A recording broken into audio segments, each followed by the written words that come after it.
In other news now, a Wiltshire man who was left severely brain damaged after a nurse wrongly switched off his ventilator may not receive compensation. Jamie Merrett was left with catastrophic injuries after the mistake 3 years ago. Now BBC Points West has discovered that the agency who supplied the nurse was not insured for this. As our health correspondent Matthew Hill reports, it raises questions about who's liable when things go wrong. Jamie Merrett now needs extra care because of his brain damage. Yeah, and would you like to see some of them? This is the moment it was caused when nurse Violeta Aylward turned off her patient's ventilator in his home. Well, get this, quickly! Quickly! Mr. Merrett set up a camera because he felt his concerns about serious errors being made in his care were not being listened to. His footage shows how the nurse, who'd not been trained to use his ventilator, panicked, leaving him without a proper supply of oxygen for almost a quarter of an hour. Nurse Aylward was supplied to NHS Wiltshire by the private agency Ambition 24. It's now emerged that at the time, the agency was not insured against medical negligence.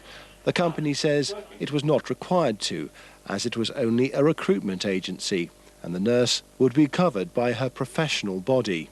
Well, we initially understood that Violeta Aylward had insurance with the RCN. That's now been withdrawn at a very late stage in the case, so she's now liable in person for any damages which are awarded to Jamie. And it just beggars belief that a nurse could find herself in this situation. The Royal College of Nursing have refused to be interviewed or even comment as to why they're no longer prepared to represent nurse Violeta Aylward. In a statement, they say, "It is important to state that the RCN indemnity scheme applies equally to RCN members working in the private sector as RCN members working in the NHS. Any indemnity scheme, like an insurance policy, is subject to conditions. If those conditions are not satisfied, the indemnity might not apply."